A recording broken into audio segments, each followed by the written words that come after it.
உள்ளத்தினாலத்திலிருந்து எல்லா கனமும் மகிமையும் ஒருவருக்கு நாங்கள் செலுத்துறப்பா.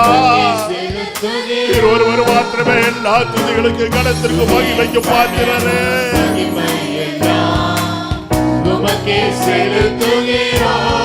பயத்திறந்து